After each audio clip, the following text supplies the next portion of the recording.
आदाब अर्ज़ है, गर तू बुरा न माने में एक बार फिर आपको खुशामदीद। साल ख़त्म होने को है, 2018 यूँ हाथ से निकल गया। और अगर हुकूमत वक्त ने ये ना समझा कि जिस रवानी से 2018 निकला है, ये बाकी के पौने 5 साल भी निकल जाएंगे। और अगर कारोबार, काम, कारकर्दगी ऐसी रही तो तारीख़ नाराज़ भी हो सकती है, जैसे कि माजी के ज़ालिमों से तारीख़ नाराज़ हो गई। और तारीख़ नाराज़ यूँ हुई कि 10 करोड़ से शुरू हुए, 22-23 करोड़ पे पहुंच गए। और तमाम कौम, मैंने आज तक कोई शख्स पाकिस्तानी मुझे नहीं मिला अलावा सियासतदानों के, वो भी सिर्फ अपनी पार्टी के लिए, जो ये ना कहता हो कोई यार ऐसी लुट गया, ऐसी मर गया, बेड़ा गर्क कर दिया उन्होंने मुल्क का। हाय, हर कोई हाय हाय करता है, हर कोई दुहाई करता है, हर कोई बद्दुआ देता है, बुरे बुरे अल्फाज इस्तेमाल करता है लीडरों के लिए। माजी के हर लीडर के लिए तल्ख अल्फाज इस्तेमाल किए गए। दिल से निकली हाय निकली, गरीब की हाय निकली, अमीर की हाय निकली, मिडिल क्लास की तो दुहाई निकल गई। और ये वो हाय है जो आज माजी के लीडरों को लगी हुई है, और जिसकी वजह से आप देखते हैं कोई जेल में है, कोई जेल पे जाने की तैयार है, कभी ये मुल्क से भागे होते हैं। दुनिया जहाँ में बदनामी, बेइज्जती, मुल्क की बेइज्जती, कौम की बेइज्जती, इनकी तो इज़्ज़त ही ना, इन्होंने अपनी बेइज्जती कराने में भी फ़ख्र महसूस किया। ये वो लीडरान हैं जो सारी ज़िंदगी जेल जाते रहे, कहते रहे हम जमहूरियत के और गरीब के और अवाम की खातिर जेल गए, जाते करप्शन के लिए थे। वो तो खुदा भला करे इंटरनेट का और सोशल मीडिया का कि सबकी पोलें खुल गई। किस लिए जेल जाते हैं हर किसी को पता है, क्यों जाते हैं, कैसे जाते हैं, ये भी सबको पता है। और साथ में ये भी समझ में आ गया कि इन्होंने माजी में कभी कुछ ना किया। 2018 शुरू हुआ, एक नई उम्मीद दिखी। वो उम्मीद ये कहती थी कि इस बार शायद एक ऐसा शख्स आएगा, एक ऐसी टीम आएगी जो पाकिस्तान की तकदीर बदल देगी। और एक मेहनत के बाद, एक कोशिश के बाद वो टीम इन प्लेस आ गई। लेकिन साहब क्या बताएं दुख की दास्तान, जो रहा बचा बचाया था, जो रहा सहा था, इस नई टीम ने तो वो भी लुटा दिया।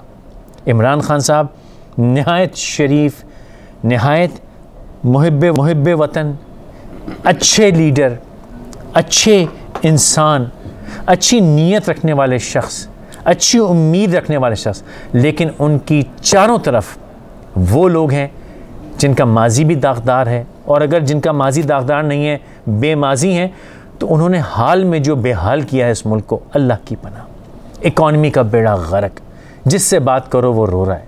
पंजाब पाकिस्तान का सबसे बड़ा सूबा, जिसके बारे में इमरान खान साहब ने खुद फरमाया कि यार असल पानी बददर होनी है, उसके साथ वो किया है। भाई वाह वाह वाह वाह। तारीख़ गवाही देगी इस बात की कि पाकिस्तान का वाहिद सूबा जहाँ पे एक्टिवली काम हो रहा था, करप्शन का मुझे नहीं पता साहब, चोरी हो रही थी लेकिन काम हो रहा था, वाहिद सूबा जहाँ पे गवर्नमेंट काम कर रही थी, वहाँ उठा के आपने एक ऐसी टीम लगा दी। मैं किसी का नाम नहीं लूँगा, दो गो के मेरा दिल तड़प रहा है नाम लेने को, लेकिन चलिए आज साल का आखिरी दिन है, मैं नहीं लेता नाम। एक ऐसी टीम लगा दी कि हर कोई शख्स सर पकड़ के बैठा, या इलाही ये कैसा घिनौना मजाक किया पंजाब के साथ। वो तो अलग रो ही रहे थे भैया, बाकी आपको फजूल में और कुछ नहीं सूझी, आपने सिंध को जाके छेड़ दिया। सिंध की हुकूमत से मुझे कोई हमदर्दी नहीं है।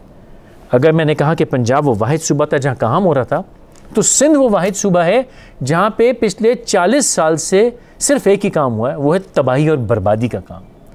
पाकिस्तान पीपल्स पार्टी ने सिंध के साथ और बिलखसूस कराची, हैदराबाद के साथ, यानी कि जो ज़रा शहर कहने को शहर बचे थे सिंध के अंदर, कराची तो जिन्नात साइज़ का शहर है, कराची, हैदराबाद, सक्खर, नवाब शाह, बेड़ा गर्क कर दिया उन्होंने। मेरी पीपल्स पार्टी से कोई हमदर्दी नहीं, लेकिन पीटीआई वालों को करने का और कोई काम नहीं है। उनको हेल्थ के अंदर कुछ नहीं दिख रहा करने को, एजुकेशन में कुछ नहीं दिख रहा, इकॉनमी का बेड़ा गर्क, इंडस्ट्री में कुछ नहीं किया। कॉमर्स एंड इंडस्ट्री मिनिस्टर ना जाने दिन कैसे गुजारते हैं, जो हमारे फाइनेंस मिनिस्टर हैं वो तो मुझे अच्छी तरह पता भैया, इंटरव्यू दर इंटरव्यू से दिन गुजारते हैं। चाहे सोशल मीडिया पे वीडियो लगाते हैं, बयानात देते हैं और शायद ख्याली पुलाव बनाते हैं, ख्वाब देखते हैं कि इकॉनमी ऐसी हो जाएगी वैसी हो जाएगी। हकीकत में जो ने किया, अल्लाह की पनाह। इनके पास इतनी फुर्सत क्यों है कि ये छेड़छाड़, फजूल, बेवजह, सब स्टैंडर्ड, मैं उर्दू का लफ्ज़ इस्तेमाल नहीं करें कि दिल आज़ारी हो जाएगी और नाराज़ हो जाएंगे, नहायत सब स्टैंडर्ड, नहायत बुरी क्वालिटी के बयानात, टीवी पे स्टेटमेंट सुने वो बुरी क्वालिटी के, प्रेस कॉन्फ्रेंस इनकी ज़ुबान सुने, अस्तग़फिरुल्लाह कैसी ज़ुबान इस्तेमाल करते हैं। आप अब हुकूमत में आ गए, आपको ये रियलाइजेशन कब होगी?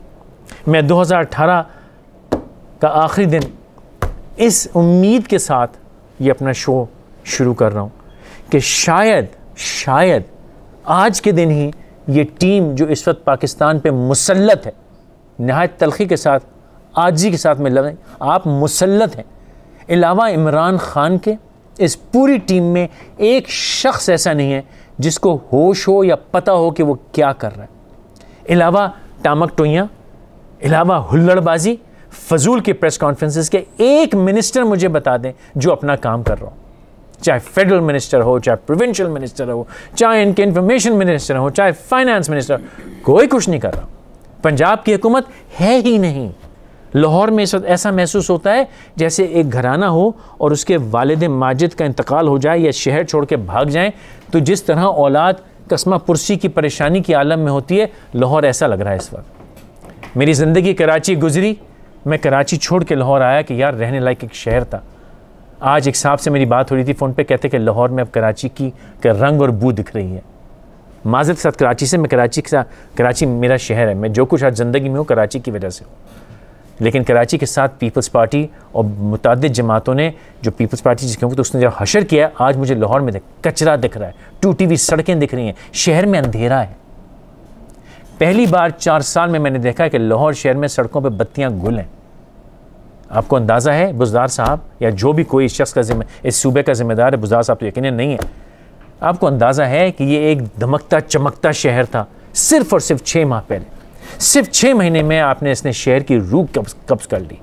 पंजाब ऐसा लगता है कि वो यतीम कर दिया गया हो। क्यों किया है मजाक इस हुकूमत ने, मुझे नहीं पता। केपी के बड़े वादे किए तो ये कहते हमने केपी के में ये कर दिया, हकीकत ये वहाँ भी आपने कुछ नहीं किया था। आपको 5 साल केपी के मिला, आपने कुछ नहीं किया। अब आप पास 3 गवर्नमेंट्स हैं, केपी के, पंजाब, सेंटर। उस पर फोकस करने के बजाय कराची, सिंध, बस ये दिखा आपको, कोई काम नहीं है आप लोग। चलिए बहरहाल 2018 का आखिरी दिन है, बाकी बातें करता और उसके बाद उम्मीद ये करूँगा कि जाते जाते कोई भली खबर आपको देते जाऊँ, ताकि आपका 2019 जो कि मेरे शो के चंद मिनट के बाद शुरू होगा, उसमें आपको अच्छा महसूस हो। पाकिस्तान में सिर्फ और सिर्फ करने को काम है और हमारी मिनिस्टर्स, असेंबली, हुकूमतें काम के अलावा हर काम करती हैं। मेरे साथ मुज़म्मिल इस्लाम साहब मौजूद हैं, इकोनॉमिस्ट हैं, मेरे दोस्त। मुज़म्मिल अस्सलाम वालेकुम। मुज़म्मिल साहब अस्सलाम वालेकुम। वालेकुम सलाम। यार 2018 को आज हम खैर बात कह रहे हैं और 2019 को हम किसी उम्मीद के साथ हेलो कह रहे हैं, या आज भी हम बस ऐसे ही उदास ही रहें? देखें, मैं समझता हूँ कि जिस तरीके से 2018 के आखिरी 8-10 दिनों में हमारे पास जो खबरें आई हैं, अगर वो खबरों पे नजर ना लगे तो इंशाल्लाह ताला 2019 पाकिस्तान का 2017 और 18 से तो कम से कम बहुत बेहतर होगा बेहतर। ओके। हाँ, उसकी सबसे बड़ी वजह ये है, आपको याद है 2018 में 3 वजीर आजम गुजरे हैं और 3 फाइनेंस मिनिस्टर थे। सही। तो वजीर आजम एक थे आपके शाहिद खकान अब्बासी और उनके फाइनेंस मिनिस्टर थे मिफ्ता इस्माइल। फिर केयर टेकर वजीर आजम आए, केयर टेकर वजीर खजाना आई शमशाद अख्तर। ठीक। फिर इमरान खान साहब आए इलेक्शन के बाद और फिर असद उमर वजीर खजाना। ठीक है। तो मतलब जब इतने सारे जो है एक साल में डिसीजन मेकर्स आए और इतनी जल्दी चेंज हो, तो आपको भी अंदाजा हो सकता है कि मुल्क में क्या हो रहा है। ओके। तो अब ये है कि इलेक्शंस हो गए हैं, उम्मीद की जा सकती है कि ये अगर सेटअप अगला पूरा साल गुजारता है तो जो इनको इंटरनेशनली जो सपोर्ट मिली है, खासतौर पे सऊदी अरब से, अब इमारात से भी आ गई है, आज सुनने में आ रहा है कि कतर से भी $2 अरब की बात हो गई है।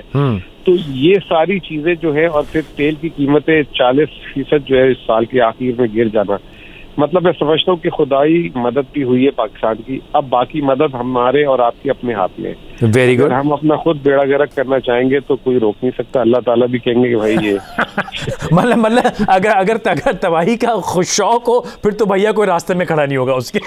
हाँ बिल्कुल। ठीक है। तो अच्छा मुझे, लेकिन आप आई फुली एग्री, और आज मैं भी वो पढ़ रहा था, भाई $50 बिलियन की उम्मीद है। लेकिन मेरे 2 सवाल आते हैं। एक तो ये कि जो अब तक का ट्रेंड रहा है finance minister, commerce and industry minister का, वो लगता है आपको कि वो अब इस जो इनिशियल उनकी टीदिंग प्रॉब्लम्स थी वो ख़त्म हो गई हैं, अब वो स्टेबलाइज हो गए और वो उनकी ग्रिप आ गई है मामलात पे? मैं समझता हूँ कि काफी हद तक ग्रिप आ गई है। पहले तो ये इन्होंने कभी भी पब्लिक ऑफिस रिज्यूम नहीं किया था, तो ब्यूरोक्रेट्स के साथ डील करना, ब्यूरोक्रेट्स के साथ एक लाइन में चलना, वो भी एक मतलब लर्निंग कर्व होता है। तो मेरा अपना ख्याल ये कि कुछ पसंद के लोग भी आगे पीछे कर दिए, फिर उनके साथ किस तरह चलना है वो भी सीख लिया है। और फिर जो शुरू में अनसर्टेनिटी थी कि बाहर जाएंगे कहीं मना ना हो जाए और पाकिस्तान की रिक्वेस्ट को डिसरिगार्ड ना कर दिया जाए, तो उसमें भी पॉजिटिव चीजें आ गई है। तो मेरे ख्याल से टीजिंग इश्यूज खत्म हो गए। अब we are all set to मतलब मूव फॉरवर्ड। अब प्रॉब्लम सिर्फ ये है कि जो हम दो एक साथ हमने महाज खोल लिए हैं, एक इकोनॉमिक फ्रंट में और एक पॉलिटिकल फ्रंट में। ठीक है। जो दूसरा वाला पॉलिटिकल फ्रंट है वो कितना स्टेबिलिटी ये जो हमें मिल रही है उसको जो है खराब नहीं करता। क्योंकि पॉलिटिकल स्टंट आपने आज ही देख लिया होगा कि बिलावल साहब ने भी कह दिया कि जरदारी साहब बोलेंगे तो एक हफ्ते में हुकूमत उड़ा दूंगा और गिरफ्तार। अच्छा मुज़म्मिल, उसमें मेरा मौक़िफ़ ये है यार, सच्ची बात, कि अगर मेरा पेट भरा हो ना, मैं सुबह उठा हूँ, नौकरी पे जा रहा हूँ, काम कर रहा हूँ, पैसे कमा रहा हूँ, घर आ रहा हूँ, बेगम को लेके जा रहा हूँ, अम्मी को शॉल ख़रीद के दे रहा हूँ, अब्बा जान को जो है मैं वो नई जूती लेके दे रहा हूँ, तो बिलावल क्या कहता है और इमरान खान क्या कहता है उस समय में कौन सुनता है यार। लेकिन जब जेब खाली होती है, परेशानी करने को कुछ नहीं, घर से बाहर निकलो टूटी सड़क, सामने कर्चे का ढेर, तो फिर घर बैठ के आप टॉक शोज़ देखते हैं, मुझ जैसे बेवकूफ़ों को सुनते हैं या इन लोगों की प्रेस कॉन्फ्रेंस सुनते हैं और कहते हैं ओ हो देखो बिलावल ने क्या कह दिया। तो बात सारी जहाँ ठहरती ना वो जेब में आने वाले पैसे से ठहरती है। और इन लोग पॉलिटिकल स्टेबिलिटी तो ऐसे आती है अगर जेब में पैसे हों। देखें, आज आपने भी ब्रेक में जाने से पहले बोला कि कोशिश करूंगा कि 2019 की कोई खुशखबरी देके जाऊं, आपका मूड खराब ना करूं। हाँ। तो पहली खुशखबरी ये कि जेब में पैसे आने से ज्यादा जो है ना, एक खुशखबरी ये कि लोगों की जेब से पैसे कम निकलेंगे, क्योंकि आज रात को इंशाल्लाह पेट्रोल की कीमतें जो है 10 से 15 रुपए कम हो जाएंगी। चलो ठीक है। तो बात यही है कि ज्यादा नहीं डले लेकिन कम निकले, वो भी एक मतलब कमाई होती है मेरी नजर में। एग्री, ठीक है। हाँ, तो वो जब होगी फिर उससे सेकंड राउंड इफेक्ट होगा, ट्रांसपोर्टेशन के किराए कम हो सकते हैं, कम नहीं तो बढ़ेंगे नहीं, खाने पीने की चीजों के किराए वो रेट जो है कम नहीं होंगे तो बढ़ेंगे नहीं। तो मतलब ये कि जेब से फालतू पैसा नहीं निकलेगा। अब ये कि जेब में इनकम कैसे लानी है उसके लिए जो है पाकिस्तान को ये मेरा दूसरा सवाल है, मैं इसको फॉर्मुलेट कर लूँ फिर आप इसका जवाब दे दीजिए। मैं बिल्कुल यही बात मैं जानना चाह रहा हूँ। अब ये कहते नहीं $50 बिलियन इन्वेस्टमेंट आएगी। आज मैं पढ़ा था कि जी वो इमार जो है वो रियल एस्टेट के अंदर पैसे लगाएगा। भाई वो इन्वेस्टमेंट तो नहीं होती, उसने आके एक बिल्डिंग डेवलप करनी है या कोई इलाका डेवलप करना है, हमसे ही पैसा लेना है, हमसे ही पैसा लेके बनानी है और वो पैसा वापस ले जाना है। तो ये 50 क्या, मैं समझता हूँ $100 बिलियन भी फॉरेन इन्वेस्टमेंट आ जाए, वो हमारी $1 बिलियन की लोकल इन्वेस्टमेंट जो होती है उसका मुकाबला नहीं कर सकती। लोकल इन्वेस्टमेंट आपको दिख रही है, हमारे लोकल बिजनेसेस के अंदर जान पड़ती है आपको दिख रही है, हमारी इंडस्ट्री का रिवाइवल आपको दिख रहा है, या बस ये बाहर की खैरात या इन्वेस्टमेंट के सहारे या उसकी आस पे हम चलते रहेंगे? नहीं, अभी तो बाहर की जो जैसे कहते हैं इंजेक्शन की आस है, ठीक है जी। और जो लोकल सरमायाकार है वो 2 साल से फील्डिंग कर करके थक गया हुआ है। सही है। और उसने जो भी कोशिश की तो वो उसके जो नताइज जो है 2 साल में उसके लिए बड़े मनफी है। डॉलर की डिवैल्यूएशन से लेके इंटरेस्ट रेट, क्योंकि एक कारोबारी है तो उसने डॉलर की मद में पैसे लगाए होंगे, उसने कारोबार के लिए उधार लिया होगा स्टेट बैंक से, तो उसको हर जगह से जैसे कहते थे कि मार पड़ी है। सही। तीसरी चीज ये कि हमारी एग्रीकल्चर आपके सामने है, उसकी जो है शुगर केन वाले बेचारे फार्मर्स इंतजार कर रहे हैं कि कब शुगर केन इंडस्ट्री वाले शुरू करेंगे और उनको पैसे देंगे। गंदम जो है सरप्लस पड़ी हुई है। तो जो हमारी मुल्क का जो बड़ा आबादी का हिस्सा है वो महरूम रहा है 2 साल से अच्छी आमदनी और अच्छी अपनी जिंदगी के हसूल के लिए। अब अगले आने वाले साल में देखें, लाइंस तो अच्छी की है इमरान खान साहब ने और उनकी टीम ने कि जी हम टूरिज्म होता है तो जनरल पब्लिक को फायदा होगा। नहीं यार, ये मैं सॉरी, टूरिज्म जो है ना वो मैं नहीं मानता। टूरिज्म के लिए बहुत सारे और फैक्टर्स हैं जो कि हमारे पास बिल्कुल ही एब्सेंट हैं। तो मैं नहीं मानता कि टूरिज्म से हमारी नसीब है। टूरिज्म से नसीब बदलने के लिए आपको मतलब मुख्तलिफ ममालिक, इंटरनेशनल टूरिज्म नहीं, लोकल टूरिज्म की बात कर रहा हूँ। कराची के लोग मरी जाएंगे, मुजम्मिल उसके लिए जेब में पैसे होंगे तो जाएंगे ना यार, जब पैसे नहीं होंगे तो जाएंगे कहाँ? हाँ, वो आपकी बात बिल्कुल सही है। तो एक सबसे पहले तो फिर एग्रीकल्चर और इंडस्ट्री है। नहीं उसमें एक और भी फैक्टर है। मेरे पास 2-3 मिनट रहेगा, मैं आपसे सवाल करना चाहूँगा। दुबई के बारे में लोगों का मिसकंसेप्शन है कि ऑयल के ऊपर वो नहीं चलता, दुबई ट्रेड पे चलता है, कॉमर्स पे चलता है, इंडस्ट्री भी नहीं, सिर्फ ट्रेड। उन्होंने इतनी ज़बरदस्त पॉलिसीज़ बनाई हुई है, ट्रेड बिजनेस करना है दुबई आ जाओ, धंधा करना है दुबई आ जाओ, काम करना है दुबई आ जाओ, कारोबार करना है दुबई आ जाओ। ईज ऑफ डूइंग बिजनेस होना चाहिए। ईज ऑफ डूइंग बिजनेस और उसमें ईज ऑफ डूइंग बिजनेस बड़ा आसान लफ्ज़ है। इसमें इतनी बड़ी बड़ी चीज़ें आती हैं है ईज ऑफ डूइंग बिजनेस में। हम तो यार एक बैंक अकाउंट नहीं खोल सकते, हम एक कंपनी रजिस्टर नहीं कर सकते। तो मतलब वो जो है जो बिजनेस है, चले वो रजिस्टर्ड बिजनेस भी छोड़िए, अनरजिस्टर्ड बिजनेस में ही जान पड़ जाए।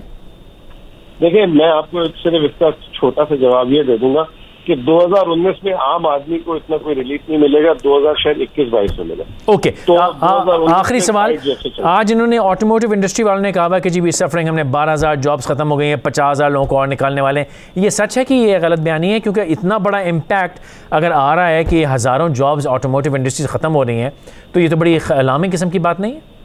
उनका सिस्टमैटिक क्वेश्चन है कि जी नॉन फाइलर को आपने गाड़ी खरीदने से मना कर दिया, तो मेरा बायर है सिस्टम में लेकिन गवर्नमेंट ने उसको अलाउ नहीं कर रहा। चाहिए तो वो ये नहीं कह रहे मईशत में मसला, वो कह रहे नॉन फाइलर तो भाई अलाउ। मतलब एक पॉलिसी का मसला है ना यार, मईशत का मसला हो गया ना।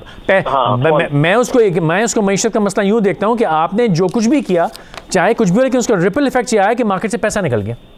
जी, वो इन्वेस्टमेंट निकल गई, लोग अब गाड़ी नहीं खरीद पा रहे, तो वो जॉब्स भी उसमें हिट होंगी, सारा कुछ। तो ये फैक्ट है। तो आखिरी क्विक क्वेश्चन, आप समझते हैं कि पब्लिक स्पेंडिंग, जो कि पाकिस्तान में इस जुमले का कोई कॉन्सेप्ट ही नहीं है, और मैं आपसे इसलिए पूछ रहा हूँ कि आपने दुनिया देखी, आप दुनिया समझते हो, आप बहुत से ऐसे ममालिक से आपका गहरा ताल्लुक भी है जहाँ पे ये चीज़ होती है, जो पब्लिक स्पेंडिंग का एक लफ्ज़ है, वो लगता है पाकिस्तान में आने वाले सालों में पब्लिक स्पेंडिंग, हमारी लोकल मार्केट में पैसा खर्च किया जाएगा, पैसा घूमेगा कि नहीं घूमेगा?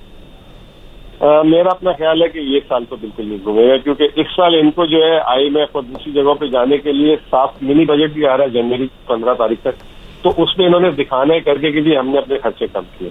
लेकिन medium to long term relief दिख रहा है आपको? मीडियम टू लॉन्ग टर्म जब ये अपने जो रेलवे, PIA, इनके खसारे और जो उल्टी सीधी चोरी है उसको रोक लिया जाएगा, तो फिर वो रूम बनेगा पब्लिक। यार जाते जाते क्या छेड़ दिया तुमने, PIA थर्ड वर्स्ट एयरलाइन, हमारा PI pilot matric pass, 5 pilot matric pass, भाई वाह वाह वाह। इस पे जाते जाते आपने वो दुखती रग छेड़ दी कि अल्लाह रहम करेगा। थैंक यू मुजम्मिल, बहुत बात करने के लिए। बात यही है कि साहब उम्मीद तो है, लेकिन गो के मुजम्मिल साहब जो हैं ऑप्टिमिस्टिक हैं, यानी कि वो उनको अच्छी उम्मीद रखे हुए, मुझे थोड़ी सी उम्मीद मशकूक लग रही है। बहरहाल एक छोटा सा वक्फा ले लीजिए।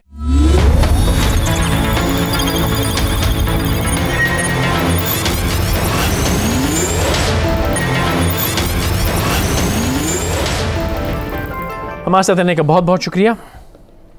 अगर देखा जाए तो जैसे मैंने इब्तिदा में अर्ज़ की थी कि पाकिस्तान तहरीक इंसाफ एक बहुत पुरुमीद एरा के साथ, एक पुरुमीद दौर के साथ शुरू हुई, लेकिन बहुत से लोग उसको नाउमीदी की रंग से देख रहे हैं, और उसमें एक वजह यह है, हो सकता है काम हो रहा हो सकता है, लेकिन ना उस काम की कोई ट्रांसपेरेंसी है, ना बताया जा रहा है क्या हो रहा है। सिर्फ जो बताया जा रहा है वो हुल्लड़बाजी, टामक टोइयाँ, इस पे झगड़ा, उससे बदतमीज़ी, उस पर उसके साथ गाली गलोच, असेंबली में शोर, प्रेस कॉन्फ्रेंस में शोर। मैं बहुत शुक्रगुज़ार, मेरे बहुत पुराने दोस्त, मेरे अजीज़ दोस्त, जिन्होंने एक उम्र गुजारी पाकिस्तान पीपल्स पार्टी के साथ, और अब वो पाकिस्तान तहरीक इंसाफ के साथ हैं। शौकत बसर साहब, थैंक यू शौकत भाई, आपने वक्त निकाला। आपके पास एक यूनिक नॉलेज है, वो ये कि आप पीपल्स पार्टी को बड़ी अच्छी तरह समझते हैं और आप PTI को रिप्रेजेंट करते हैं। ये फजूल में आपने सिंध में पंगा क्यों लिया है 2 दिन से? पहले तो फैसल भाई आपका शुक्रिया कि आपने मुझे मौका दिया। 2019 आ रहा है नई ख्वाहिशात के साथ, नई तमन्नाओं के साथ, नई दुआओं के साथ कि अल्लाह पाक ये पाकिस्तान के लिए भी, पाकिस्तान में रहने वालों के लिए भी, और पाकिस्तान के बाहर भी जो लोग पाकिस्तानी हैं, जो मुसलमान हैं, मुस्लिम उम्मा है, सब के लिए बहुत बरकत साबित हो इंशाअल्लाह, आमीन। आपने जो बातें की, बातें तलख हैं और हकीकत से करीब भी हैं, इसमें मैं आपसे टक्कर नहीं मारना चाहूँगा, लेकिन मैं समझता हूँ मायूसी गुनाह है, मायूसी कुफर है। तहरीक इंसाफ की हुकूमत को बेहकीकत पसंदी भी गुनाह है। मैं आपको हकीकत पसंद रहना ज़रूरी है। मैं ग्राउंड रियलिटी का बंदा हूँ, मैं गली मोहल्ले का बंदा हूँ, मैं बिल्कुल अपने गांव से चला हूँ और आपके स्टूडियो में पहुँचा हूँ। मुझे पता है कि अवाम क्या सोच रही है, अवाम किन हालात में रह रही है। देखिए, मैं कोई अर्ज़ करूँ, मैं मौजूदा हुकूमत के मतलब सिर्फ आपको, वो कहते हैं दरिया खुस्से में बंद करना। इंसान है, गलती की गुंजाइश है, गलती हो सकती है, सही। नीयत पे आप शक नहीं कर सकते। जो टीम इस वक्त, हाँ आप ये भी कह सकते हैं कि नई टीम है, हाँ, कहीं ना कहीं गलती हो जाएगी, हाँ, लेकिन जो टीम का कैप्टन है ना, मैं आपको बड़ी मादत के साथ, उनका विजन भी बहुत क्लियर है, उनकी सोच भी बहुत क्लियर है, सोच भी बहुत, वो क्या है कि नो टॉलरेंस ऑन करप्शन। क्योंकि मेरी नज़र में आप जो कह रहे हैं ना कि दोनों माज, अभी एक दोस्त भी मेरा कह रहा था, जाहिर है कि पॉलिटिकल स्टेबिलिटी होगी तो इकोनॉमिक स्टेबिलिटी होगी। नहीं साथ साथ करेंगे ना। नो टॉलरेंस ऑन करप्शन 100% मानता हूँ, लेकिन जितनी नालायकी की टॉलरेंस पाई जाती है इस्लामाबाद में, उसकी मिसाल मैंने माजी में नहीं देखी। मैं फिर कह रहा हूँ कि वज़रा को, जो कुछ वज़रा जिनकी तरफ आप रेफरेंस दे रहे हैं और जिनकी तरफ इशारा कर रहे हैं, मैं समझता हूँ उनको इतना नहीं बोलना चाहिए कि जिससे चीज़ें जो कोर्स में ख़ास तौर पे हों उनके ऊपर भी, और दूसरी बातें भी नहीं करनी चाहिए। तो काम भी तो करना चाहिए। लेकिन मैं आपको अर्ज़ करूँ, काम क्यों नहीं काम कर रहे हैं। मैं कौन कर रहा है काम? आप समझते हैं कि 50-60 साल का गंद जो है वो 3 महीने की हुकूमत साफ कर दे? ना, मैंने कतन ये नहीं कहा। फैसल भैया, आप ये कहना चाह रहे हैं? सर मैंने कतन ये नहीं कहा। अभी जुमा 8 दिन हुए हुकूमत को आए हुए, क्या इस हुकूमत का कोई मुझे बता दें कि ये महंगाई होने में या बेरोजगारी बढ़ने में या वसाइल, इस हुकूमत का कोई लेना देना 100% इस हुकूमत का नहीं लेना देना। 100% इस हुकूमत का ये आपका आर्गूमेंट है ना, मेरा आर्गूमेंट सुन लें। 100% का आपका आर्गूमेंट है, मेरा आर्गूमेंट सुन लेना। क्या जो माजी में कर्जे लिए गए इस हुकूमत ने लिए? कर्जे से तो हमारी इकोनॉमी कुछ नहीं हो रहा। नहीं, यही तो आपको, हमारी इकोनॉमी का कर्जे से क्या ताल्लुक है? यही तो प्रॉब्लम है। हुआ ये है क्या कि हुकूमत संभालते हुए, कहते हैं ना, सर मंडवाते ही ओले पड़े, आसमान से गिरा खजूर में लटका। जब हुकूमत मिली फैसल भाई, मसाइल ही मसाइल थे। हालात ये है कि कोई मुल्क आपके साथ बात करने को तैयार नहीं है। मेरे दोस्त, कोई मेरी जान, मेरे जिगर, मेरे दिल के टुकड़े, मेरे भाई, ये वो रवायती जुमले हैं जो कंटेनर पे बड़े सोने लगते हैं। हकीकत ये है कि आपने बिजली चोरी को सर्कुलर डेट कह के मेरा रेट बढ़ा देना, ये आपकी नालायकी है। आपने इंट्रो इसका माजी से कोई ताल्लुक मेरा टाइम बहुत कम है, मुझे मौका दे। वैसे मैं टाइम पूरा दूंगा आपको, लेकिन आप देखिए, मैं बताता हूँ, मैं आपको टाइम क्यों नहीं दे रहा। ये हुकूमत आई, वो कहती जी हमने बनाना है हलीम। हमने कहा भाई हलीम है, पतीला होगा, इसमें दाल डलेगी, या लेके खड़े हो गए हथौड़ी है कि क्या कर, हम हलीम बना रहे हैं।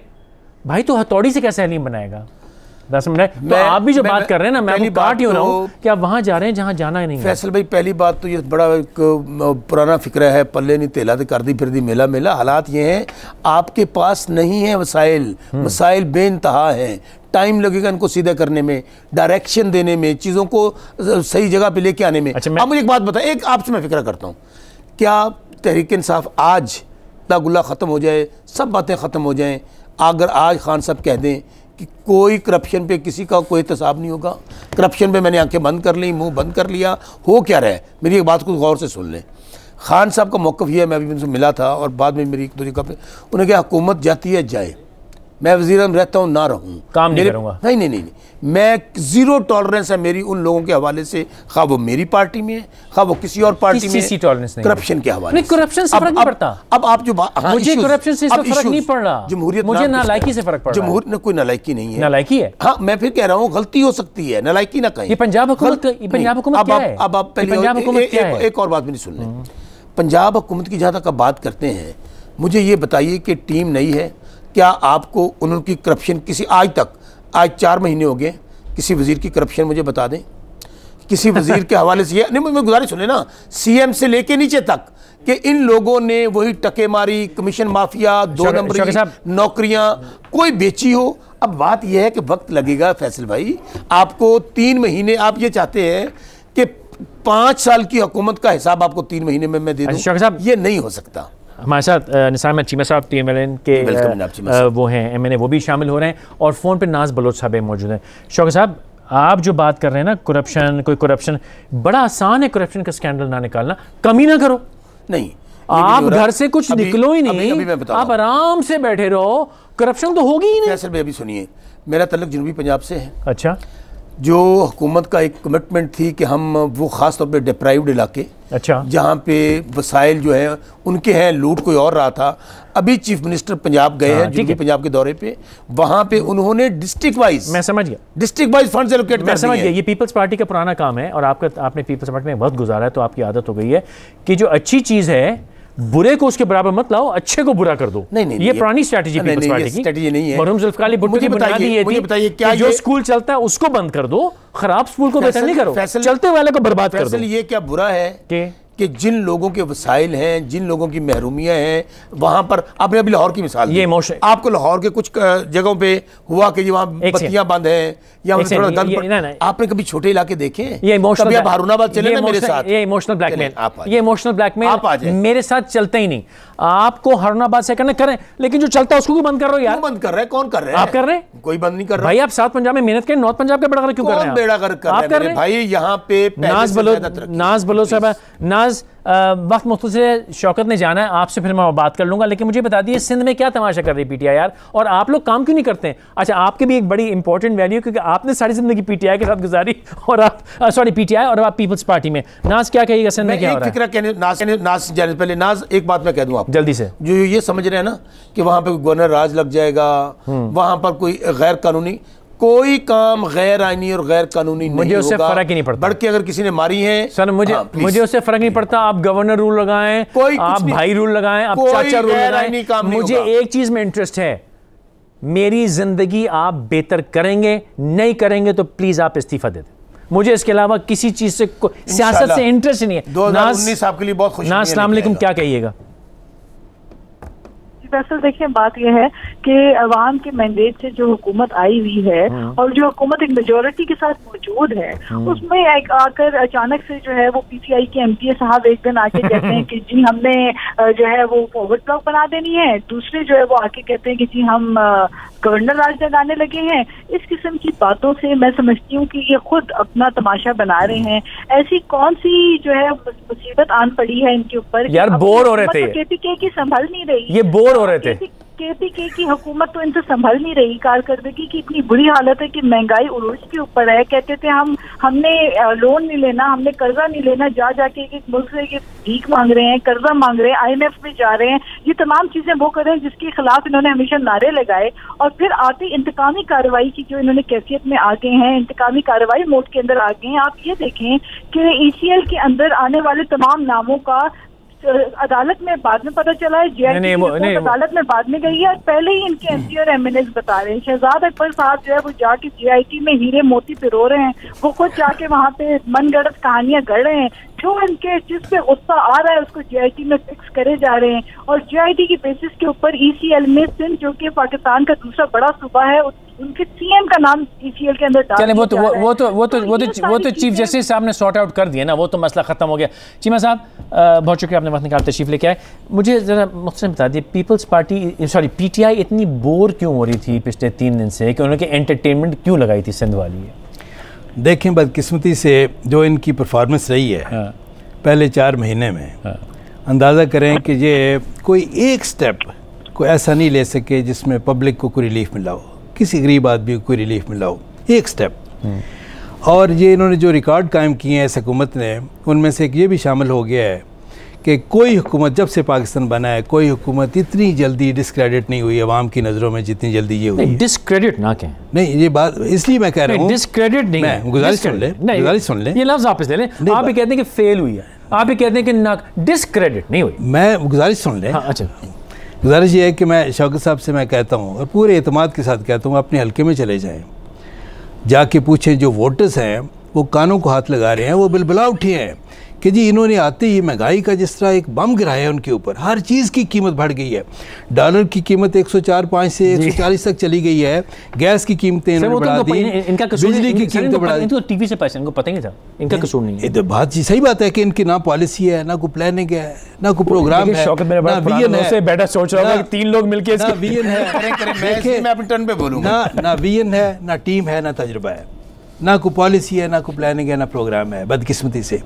और ये परफॉर्मेंस ऐसी होनी थी। अब देखें ना, हमने देखे बात ये है, हम जब इनसे पूछते हैं कि भाई आप कौम को क्या दे रहे हैं, हमने तो कौम को एक एटमी ताकत बना के दिया, हमने CPEC के तोहफे दिए, हमने मोटरवेज के तोहफे दिए, हमने लोड शेडिंग नहीं बात सुन, लोड शेडिंग से निजात दिलाई। मेरी आपकी पहली मुलाकात है, इनसे पूछते हैं, हम जब इनसे पूछते हैं, मेरा पुराना मैं अर्ज कर दूं कि आप मैं किसी का भी दोस्त नहीं, मैं बस सही बात का दोस्त। CPEC आपका कोई कमाल नहीं है, वो चाइना का कमाल है, वो बन नहीं था। चाहे यहाँ पे मुझे प्राइम मिनिस्टर बनाने के लिए CPEC फिर भी आएगा, वो भी हो नहीं था। ये तो सर रोटी तो आपने छीनी है ना, जो होना था। देखने ये तो कुछ बात ये है, हमने तो बड़े बड़े तोहफे दिए हैं, कोई इनकार करे तो करता रहे, लेकिन यानी कि जिसका लीडर डाकों में अंदर पड़ा वो कह रहे हैं हमने दिए, और जो बड़े सबसे बड़े डाकू जिनको कहते रहे इनकी सबों में शामिल है। हम इनसे पूछते हैं कि नहीं, बात सुन ले, जब आप बोलते हैं हम नहीं अंदर दखल देते, ये देखें, अब हंसने वाली बातें ना करें, वो बात ये वाली है, बात ये मुश्किल सियासी कंट्रोल हंसने वाली ये है, इनका क्या तल्लुक सीपैक से, क्या तल्लुक एटम से, क्या तल्लुक, हंसने वाली ये है कि हम जब इनसे पूछते हैं कि आप कौम को क्या दे रहे हैं, वो कहते हैं जी हम कौम को कोकड़ियाँ दे रहे हैं, हम कट्टे दे रहे हैं, हम अंडे दे रहे हैं। हम कहते हैं आप कौम को क्या देंगे जी, अंडे देंगे। अच्छा नाज, ये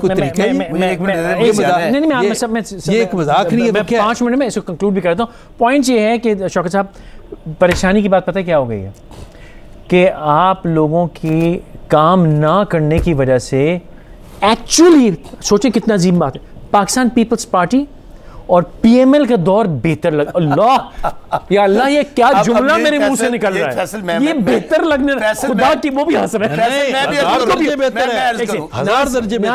क्या कमेंट कीजिएगा इस बात पे कि इन लोग इनकी कारकर्दगी के बाद एक्चुअली पीपल्स पार्टी, और आपसे मेरी बड़ी पुरानी दोस्ती है, आपने पीटीआई के वक्त में बहुत पीपल्स पार्टी को बोला हुआ है, तो उसी नजर से रखिएगा, पीपल्स पार्टी ने बड़े नाउमीद किया, लेकिन पीटीआई ने ज्यादा नाउमीद कर दिया यार। देखिए, पीटीआई ने जो स्टेटस को तोड़ने की बात की थी फैसल, मैंने पीटीआई छोड़ी किस वजह से, इसी वजह से छोड़ी कि 20 साल एक प्रिंसिपल पॉलिटिक्स के ऊपर इन्होंने स्टेटस को के खिलाफ और इलेक्टेबल्स के खिलाफ जो बात की, और इन्होंने कहा कि वो रवायती मगरमच्छ जो हर दौर में आके वजीर बनते हैं, मुशीर बनते हैं, और वो जो है एहतसाब के शिकंजे से बच जाते हैं। आज वही हो रहा है कि वही इलेक्टेबल्स, वही स्टेटस को के लोग, और वही लोग जो हर दौर में एहतसाब के शिकंजे से बच जाते हैं, बड़े बड़े मगरमच्छ, आज वो दोबारा हुकूमत के साथ बैठे हुए, ट्रेजरी बेंचेस में बैठे, काबीना का हिस्सा हैं। तो आप इसलिए पीपल्स पार्टी में गई हैं, आप इसलिए पीपल्स पार्टी में? नहीं, इट्स एक्चुअली ये है कि जब पीटीआई अपने उसूलों के ऊपर इस हद तक कॉम्प्रोमाइज करने लगे कि वो जो उनका जो एक मोटो था, जो उनकी जो एक प्रिंसिपल स्टैंडिंग थी, उसके ऊपर कॉम्प्रोमाइज हो गया। फिर आप देखें ना कि कहीं पर तो जहांगीर तरीन साहब जो है उनके कोको और माली के नाम पे शेयर्स निकलने लग जाए, तो हमें डिफेंड करना पड़े उसको बैठकर, तो फिर मुझे बताएं कि ये कौन से स्टेटस को तोड़ने की बात है। पहली बात तो नाज, 1 मिनट दीजिएगा, आपने बात कर ली। जब नून लीग और पीपल्स पार्टी कहते हैं ना हमने कौम को ये दिया, हमने कौम को ये एम्पावरमेंट की, सिवाय फाकों और धमाकों के इन्होंने क्या दिया पूरी कौम को पता है। और अभी चीमा साहब, सुने बात मुकम्मल कर लो, आप जानते हैं धमाके कौन से माशी धमाके, मेरी बात तो सुन लो यार, मुझे बताइए, वजाहत करें ना, ये बातें कर रहे हैं मेरे भाई, मुझे यूं लग रहा था जैसे ये चाइना पे हुकूमत करके हैं मियां नवाज शरीफ साहब, पाकिस्तान पे उन्होंने हुकूमत नहीं किया, चाइना का वज़ीर आज़म रहे हैं। इनसे ये पूछे कि जिन्होंने अरबों खरबों ला के उस पर डाके मारे, आज इसका लीडर, अदालत कहती है कि ये करप्ट और बददियानत है, और बात मुकम्मल कर लो, ऐसे नहीं, बात मुकम्मल कर लो। जब अदालत कहती है कि नवाज शरीफ करप्ट और बददियानत है, उसके बाद मेरी तो बात बोलने की जरूरत ही नहीं है। आपने क्या किया, आपने हर पैदा होने वाला बच्चा 1.5 लाख का मकरूज कर दिया। आप बातें कि 3 महीने में क्या ये महंगाई तहरीक इंसाफ ने की है? आपके करतूतों की वजह से आज हमें ये भुगतना पड़ रहा है। लेकिन आजे मैं आपको कितनी बात मैं आप जितनी देर बोलेंगे मैं चुप बैठूंगा, जहां आप गलत बात स्लिप करेंगे मैं पकड़ लूंगा। आजे इस वक्त पाकिस्तान की परेशानी की वजह सिर्फ और सिर्फ पीटीआई के 2-3 मिनिस्टर हैं, कॉमर्स एंड बिजनेस, क्या है, कॉमर्स एंड इंडस्ट्री, फाइनेंस और इंफॉर्मेशन।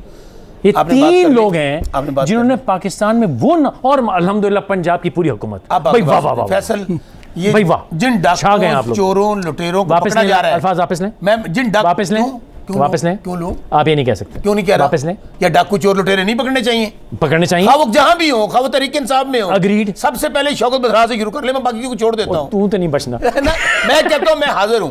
मैं तो इससे हद तक भी हूं कि बिल्कुल किसी डाकू चोर लुटेरे को नहीं बचना चाहिए। और दूसरी बात, फैसल, अब अभी आप आके मामलात को चलने दें, 2019 आ रहा है, इंशाल्लाह ये इकोनॉमिक स्टेबिलिटी आप देखेंगे, हालात बेहतरी की तरफ बढ़ेंगे, हम एम्पावरमेंट देंगे, हम लोगों पे खर्चा करेंगे, लेकिन इनकी तरह ना अपनी एम्पायर खड़ी करेंगे, ना हम जाके लंदन में अपने और काम कुछ नहीं करेंगे, बनाएंगे, और इंशाल्लाह काम करेंगे। जी नाज, बिल्कुल क्लोजिंग कमेंट्स। फैसल देखिए 200 अरब का आते ही टैक्स किसने डाला, यही फाइनेंस मिनिस्टर, आपने बहुत अच्छी बात कही, I couldn't agree more than that इस बात के ऊपर जो आपने भी कहा कि इंफॉर्मेशन मिनिस्टर, फाइनेंस मिनिस्टर और minister of industries and commerce, even petroleum minister की आप हालत देखें कि पूरे सिंध में इस वक्त गैस में पूरे पाकिस्तान में लोग नाज में टाइम खत्म हो रहा है, क्लोजिंग कमेंट देते जल्दी से। है वो 2019 को आएगी, यानी कि 2019 तक अवाम जो है वो गैस को तरसेगी, तो ये तो इनकी परफॉर्मेंस है। तो फिर इसका जिम्मेदार आप कहें कि जी पिछली हुकूमत और उससे पिछलियों को दे दें, तो दे दें। इतनी आपने अगर पिछली हुकूमतों का एहतसाब करना है, स्टार्टेड फ्रॉम परवेज मुशर्रफ लेकर आए उनको और लास्ट उनकी तो पूरे वजीरों को इन्होंने काबीना में शामिल कर दिया। बहुत शुक्रिया नाज, बहुत दुखी दिल के साथ मैं आपसे इत्तेफाक कर रहा हूँ, दुख है मुझे इसका। बात ये है कि माशाल्लाह इनके करतूत ऐसे हैं, कफील हैं अपनी तबाही के मामले में, इनको किसी दुश्मन की ज़रूरत नहीं है। चंद मिनिस्टर्स का आपने नाम लिया ना, हकीकत ये है, सच्ची बात ये है कि अगर अक्रॉस द बोर्ड ट्रांसपेरेंट वो हो, अकाउंटेबिलिटी हो वाकई, तो इनके सारी कैबिनेट जो उसमें से 80% लोग जो हैं वो अंदर करप्शन की बुनियाद पर जेल में पड़ा है। 80% नहीं, चलो 75। किस इल्जाम में? इसलिए करप्शन में बात सुनिए, इनसे कहा जाए बात कि अपनी मनी ट्रेल दे दें। 40 साल पहले आप मैं नहीं मानता, बिल्कुल नहीं है। अदालत ने क्या कहा? अदालत ने कहा है वो चोर है। बिल्कुल नहीं कहा। चलिए फैसला पढ़ लेकर अदालत ने कहा नहीं, बददियानत में। सर मैं आपकी इस बात से इत्तेफाक करता हूं कि ये अपने दुश्मन खुद हैं, लेकिन ये करप्ट नहीं है, नैब का नालायक है। इनके दाएं बाएं जितने लोग हैं वो पाक साफ है, वो होंगे सर ऐसे आपके पाक सर आपका मुकाबला नहीं कर सकते। आप जिस बात को नालायकी कह रहे हैं ना, मैं उसको कह रहा हूँ, ये तो नालायकी का मलबा जो है दूसरों में डाल ही हो सकती है, लेकिन इन फ्यूचर इंशाल्लाह ये 2018 खत्म हो रहा है, कल आप 2019 शुरू हो रहा है। मैं आपको ये यकीन दिलाता हूँ, चूंकि नीयत साफ है, करने की सोच है, इंशाल्लाह हालात बेहतर हो। बस मैं शौकत बस साहब अल्लाह इनको सेहत दे, कभी खुदा ना खास्ता नाउज़ुबिल्लाह अल्लाह ना करे इनको डॉक्टर की जरूरत पड़ेगी, मैं अच्छा नीयत वाला नालायक डॉक्टर इनको दूंगा, फिर देखते हैं नीयत से क्या होता है। एक छोटा सा वक्फा लीजिएगा।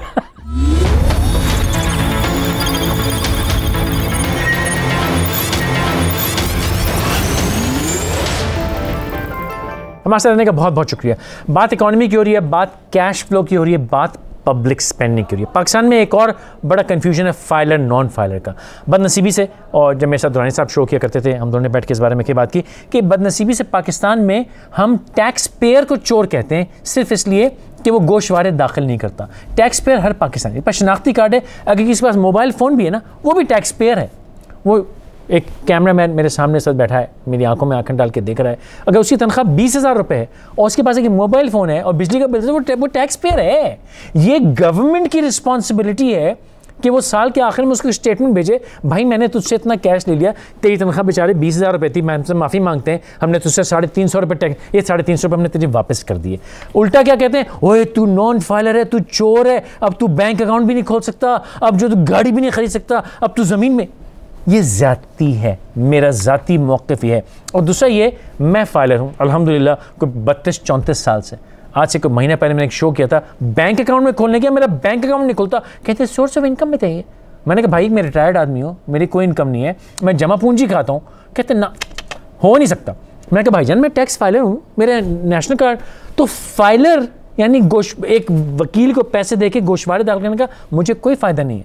दाखिल करूँ ना करूँ, काम दोनों का चलता है। लेकिन कुछ दिन पहले जाते आते पिछली हुकूमत ने शरारत की, और वो ये की कि नॉन फाइलर को गाड़ी और ज़मीन ख़रीदने से रोक दिया। नई हुकूमत आई, उन्होंने उसको रिवर्ट करने की कोशिश की, अपोजिशन ने रौला मचाया, शोर मचाया, उन्होंने दोबारा यू टर्न मारा। और इस वक्त पाकिस्तान में जो नॉन फाइलर है, जो गोशवारे चाहे टैक्स पेयर हो, जो गोशवारे दाखिल ना गाड़ी ख़रीद सकता है और ना ज़मीन। तो ऑटोमोटिव इंडस्ट्री जो है वो कहते हैं कि सफ़र कर रहे हैं। मेरे साथ मौजूद है Pakistan association of automotive parts and accessories manufacturers के साबिक चेयरमैन हैं सैयद नबील हाशमी साहब। बहुत बहुत शुक्रिया अपने तशरीफ़ लेके आए।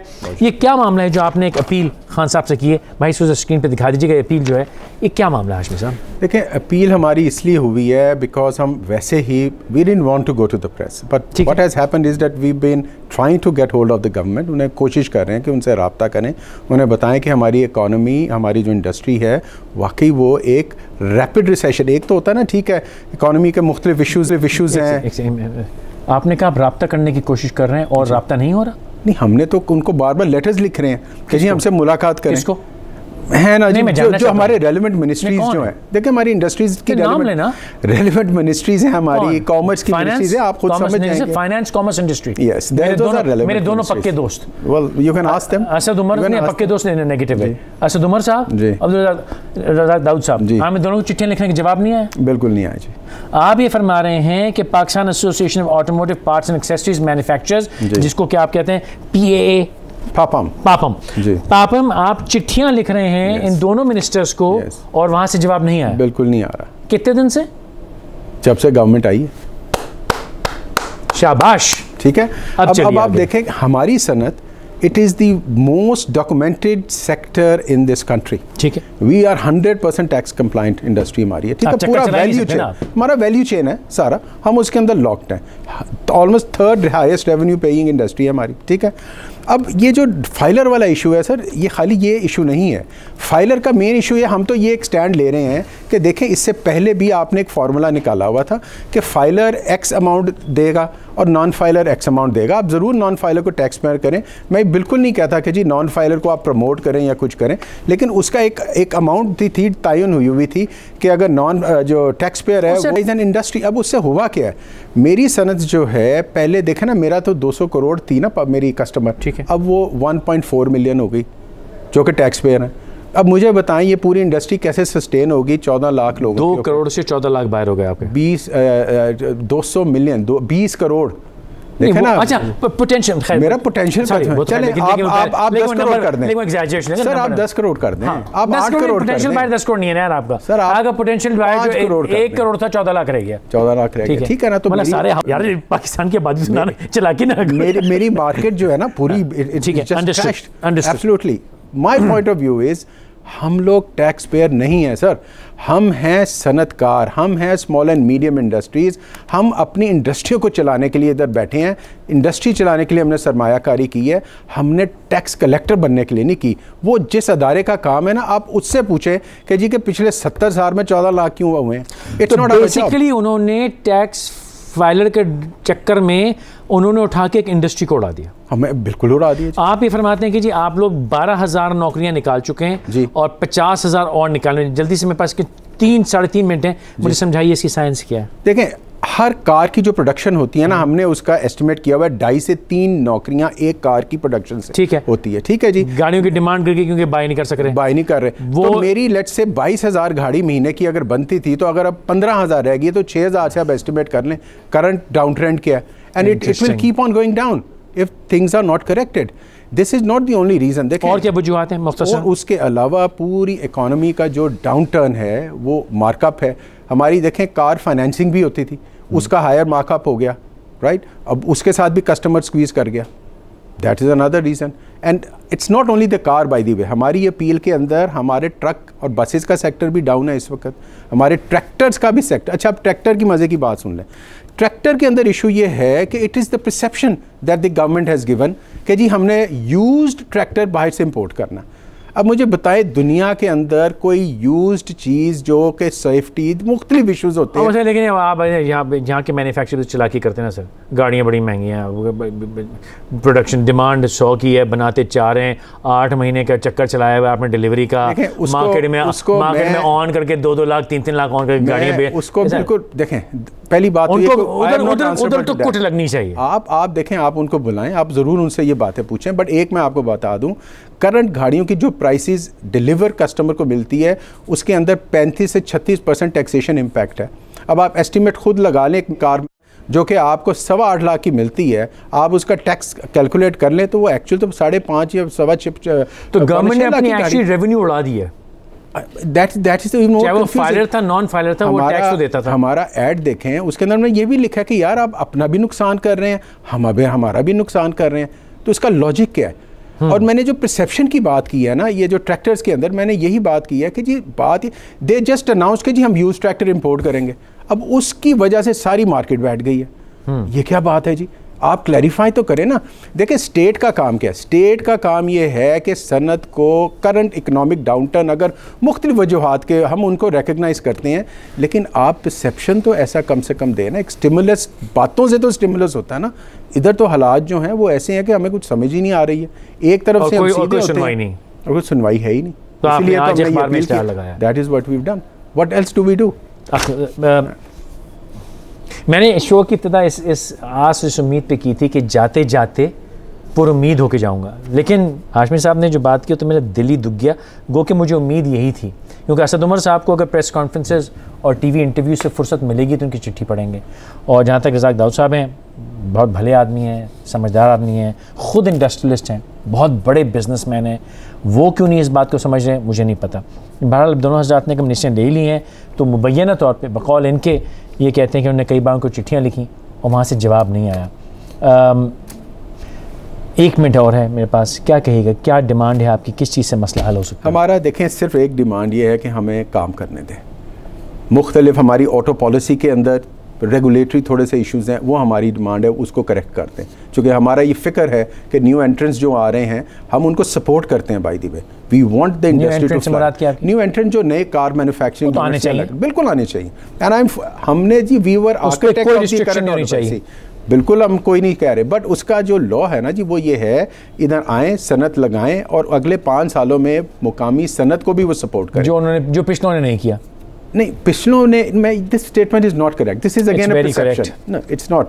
देखें आप करंट आपसे कोई ताल्लुक नहीं है, मेरा ताल्लुक नहीं है, लेकिन देखें, लेकिन वो जो काम कर रहे हैं बड़ी ज्यादा सब ये अगर ये जो गाड़ी हमें बेचते हैं ना और जितने की बेचते हैं, इससे आधे पैसे में पाकिस्तान के बाहर बेच के दिखा देंगे।